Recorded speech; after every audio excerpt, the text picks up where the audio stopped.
காளான் கிரேவி செய்வதற்கு நான் இப்போ செய்ய போகிறேன். அதுக்கு தேவையான பொருட்கள் ஃபஸ்ட்டு சோம்பு போட்டு தாளிச்சிக்கணும். தாளிச்சிட்டு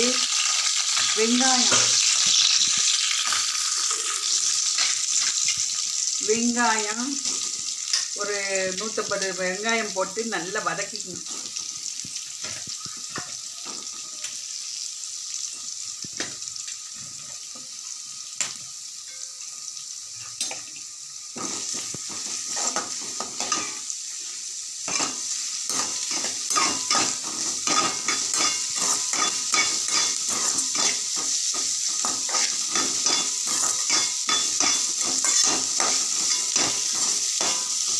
வெங்காயத்தை நல்லா கண்ணாடி பதத்துக்கு வதக்கிட்டு அப்புறம் இடித்த பூண்டு ஒரு 10 பல்லு, இஞ்சி கொஞ்சம் போட்டு நல்லா வதக்கிக்கணும்.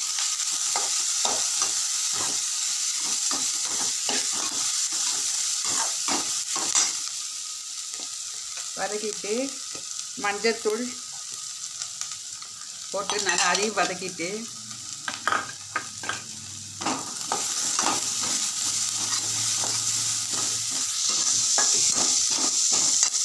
தக்காளி விழுத அதையும் சேர்த்துக்கணும். 3 தக்காளி போட்டுக்கணும். 1/4 கிலோ சோயா பீன்ஸு, 200 காளான் ரெண்டையும் சேர்த்து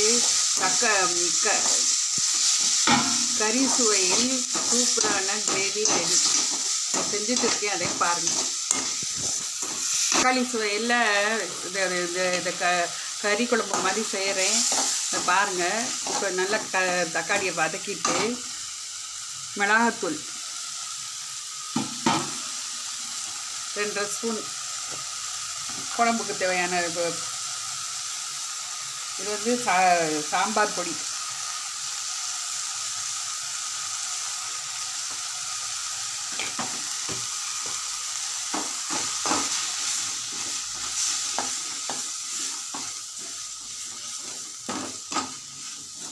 நல்லா அந்த பச்சை வாசனை போகிற மாதிரி வதக்கியாச்சு.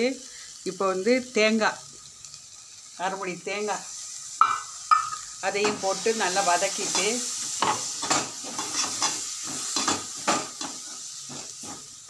கிரேவிக்கு தேவையான அளவு தண்ணி ஊற்றிடணும். இப்போ இது சோயா பீன்ஸை வேக வச்ச சோயா பீன்ஸை இதில் போட்டு சேர்த்துட்டேன்.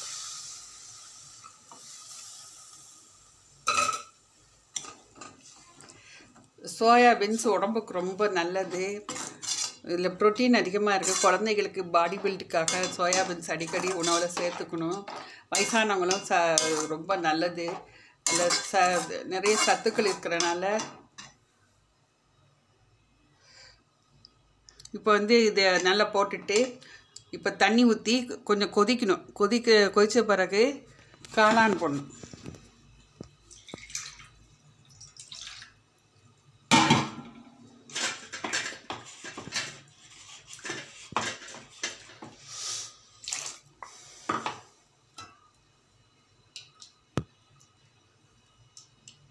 பச்சை வாசனை போக கொஞ்சம் கொதிச்சுக்கணும். அப்போ தான் காளான் நல்லா டேஸ்ட்டாக வரும். இல்லை பச்சை வாசனையோடே இருக்கும்.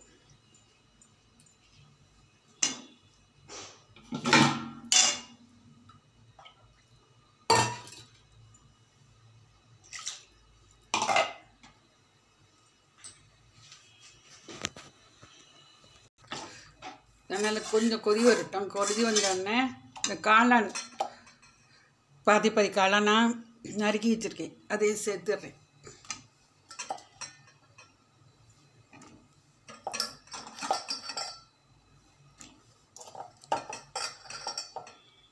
சப்பாத்திக்கு, பூரிக்கு, இட்லி தோசைக்கு ஏற்ற சூப்பரான கிரேவி. உடம்புக்கு ரொம்ப நல்லது. காளானும் நல்லது, சோயாபீன்ஸும் நல்லது. இந்த மாதிரி குழந்தைங்களுக்கு ஹெல்த்தியான உணவுகளை சேர்த்து செஞ்சு சாப்பிடுங்க. ரொம்ப நல்லது. உப்பை சேர்த்தாச்சு. இப்போ நல்லா கொதிச்ச உடனே காட்டின்னு பாருங்கள்.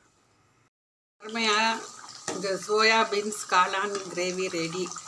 பூரி, சப்பாத்திக்கு, இட்லி, தோசைக்கெலாம் சூப்பரான கிரேவி. இந்த மாதிரி செஞ்சு பாருங்கள். லாஸ்ட்டில் இந்த புதினா கொத்தமல்லியை வந்து நம்ம நறுக்கி போட்டுட்டா டேஸ்ட்டாக இருக்கும். இதை செஞ்சு பார்த்து ஷேர் பண்ணுங்கள். எங்கள் சேனலுக்கு சப்ஸ்கிரைப் பண்ணுங்கள், சப்போர்ட் பண்ணுங்கள்.